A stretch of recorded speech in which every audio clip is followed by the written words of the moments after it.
ABTA test paper Bangla page নম্বর 920। প্রথম প্রশ্ন, তপনকে যেন আর কখনো শুনতে না হয় অমুক তপনের গল্প ছাপিয়ে দিয়েছে।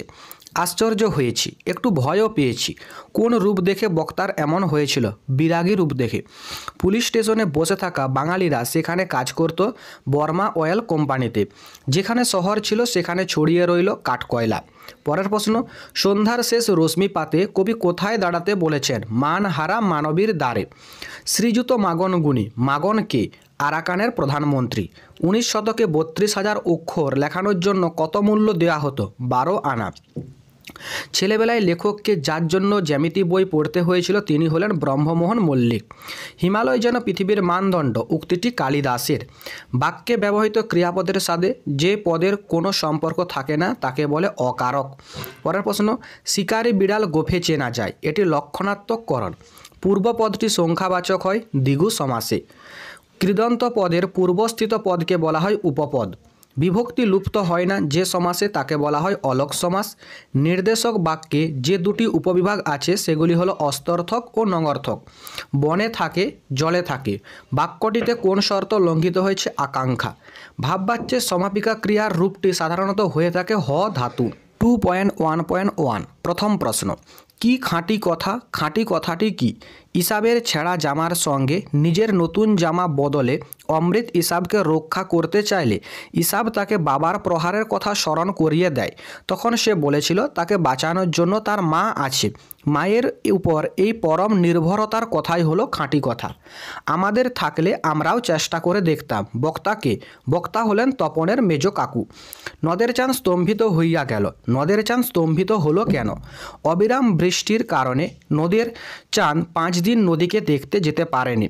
5 দিন আগে বর্ষার জলে পরিপুষ্ট নদীতে নদের চাঁদ আনন্দপূর্ণ চাঞ্চল্য লক্ষ্য করেছিল, কিন্তু 5 দিন পর সেই নদীর ক্ষিপ্ত গাঢ় পঙ্কিল ফেনোচ্ছ্বাসিত ভয়ঙ্কর রূপকে প্রথমবার দেখে সে স্তম্ভিত হয়ে যায়।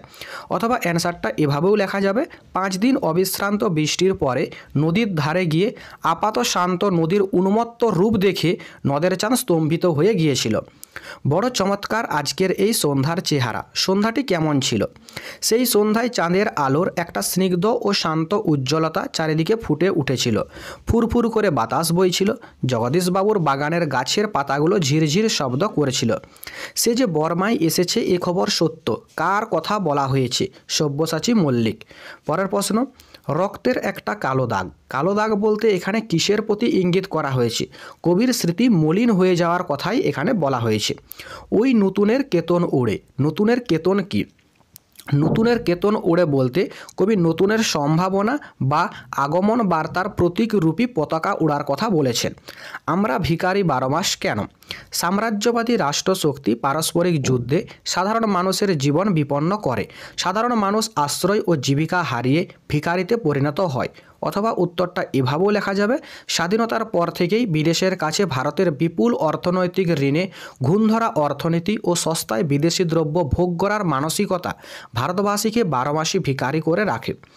এসো যুগান্তের কবি কে আহ্বান জানিয়েছে? মানবতার পূজারী রবীন্দ্রনাথ ঠাকুর। সিন্ধু তীরে কবিতাংশটি কোন কাব্যগ্রন্থের অন্তর্গত? মুসলমান কবি সৈয়দ আলাউলের রচিত পদ্মাবতী কাব্য থেকে সিন্ধু তীরে কবিতাটি নেওয়া হয়েছে। এরপর প্রবন্ধের প্রশ্ন, কলম সেদিন খুনিও হতে পারে বই কি? কোন প্রসঙ্গে কথাটি বলা হয়েছে? রোমের অধীশ্বর জুলিয়াস সিজার তার ব্রোঞ্জের কলম স্টাইলাস দিয়ে কাসকাকে আঘাত করে হত্যা করেছিল। সেই দিন কলম খুনির ভূমিকায় অবতীর্ণ হয়েছিল। পারিভাষিক শব্দ বলতে কী বোঝো? যে শব্দের মাধ্যমে কোনো বিষয়ের বিশেষ অর্থ বোঝায় তাকে পারিভাষিক শব্দ বলে। লেখে 3 জন। 3 জন কাদের বলা হয়েছে? 3 জন বলতে বোঝানো হয়েছে যে কলম দিয়ে লেখক লেখেন সেই কলম এবং তার কালি এবং লেখকের মনকে। অথবা সহজে লেখা যায় উত্তর, কালি কলম এবং মন। এতে রচনা উৎকট হয়। রচনা উৎকট হয় কেন?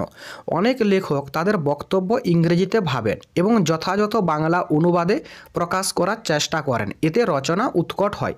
এরপর ব্যাকরণের প্রশ্ন, অস্ত্র রাখো চিহ্নিত উদ্ধৃত পদটির বিভক্তি সহ কারক নির্ণয় করো। এটি কর্মকারক এবং শূন্য বিভক্তি। উপমান ও উপমিত কর্মধারায় সমাসের একটি পার্থক্য লেখো। উপমান কর্মধারায় সমাসের পূর্ব পদে উপমান এবং পর পদে থাকে গুণ প্রকাশক সাধারণ ধর্ম, যেমন অরুণের ন্যায় রাঙা সমান অরুণ রাঙা। অপরদিকে উপমিত কর্মধারায় সমাসের পূর্বপদ সাধারণত উপমেয় এবং পরপদ উপমান হয়, যেমন নয়ন কমলের ন্যায় সমান নয়ন কমল। বৃষ্টিতে ধুয়ে দিল আমার পায়ের দাগ কর্মবাচ্যে রূপান্তর করো। বৃষ্টির দ্বারা আমার পায়ের দাগ ধোয়া হলো। পরের প্রশ্ন, সম্বোধন পদ কাকে বলে? উদাহরণ দাও। বাক্যে যে পদের সাহায্যে কাউকে ডাকা বা আহ্বান করা বোঝায়, কিন্তু বাক্যের সমাপিকা ক্রিয়ার সঙ্গে যার কোনো অর্থ সম্পর্ক থাকে না, তাকেই সম্বোধন পদ বলে। উদাহরণ, মা আমায় খেতে দাও। এই বাক্যে মা হলো সম্বোধন পদ। কোন বাচ্যের রূপান্তর সম্ভব নয়? কর্মকর্তী বাচ্যের রূপান্তর সম্ভব নয়। অনুসর্গের অপর নাম পরসর্গ কেন? অনুসর্গ নাম পদের পরে বসে বলে এর অপর নাম পরসর্গ। যোগ্যতাহীন বাক্যের একটি উদাহরণ দাও। গরু আকাশে উড়ে। অ্যাক্সেস দ্বন্দ্ব বলতে কী বোঝো? যে দ্বন্দ্ব সমাসের সমস্যমান পদগুলি সর্বনাম পদ এবং সমস্ত পদটি বহু বচনান্ত সর্বনাম পদ, তাকে অ্যাক্সেস দ্বন্দ্ব সমাস বলা হয়। অ্যাক্সেস দ্বন্দ্ব সমাসের একটি উদাহরণ হলো তুমি ও সে সমান তোমরা, অথবা তুমি আমি ও সে সমান আমরা। নগরীর সমীপে ব্যাস বাক্যটি সমাসবদ্ধ করে সমাসের নাম লেখো। উপনগরী, এটি অব্যয়ীভাব সমাস। উদ্দেশ্যের সম্প্রসারক বলতে কী বোঝো? উদাহরণ দিয়ে বুঝিয়ে দাও। বাক্যের উদ্দেশ্যের পরিচায়ক পদ বা পদসমূহকেই উদ্দেশ্যের সম্প্রসারক বলে, যেমন রবীন্দ্র পরবর্তী বরিশালজাত ইংরেজি ভাষায় স্নাতকোত্তর বিদ্যা অর্জনকারী কবি জীবনানন্দ রূপসী বাংলা লিখেছেন।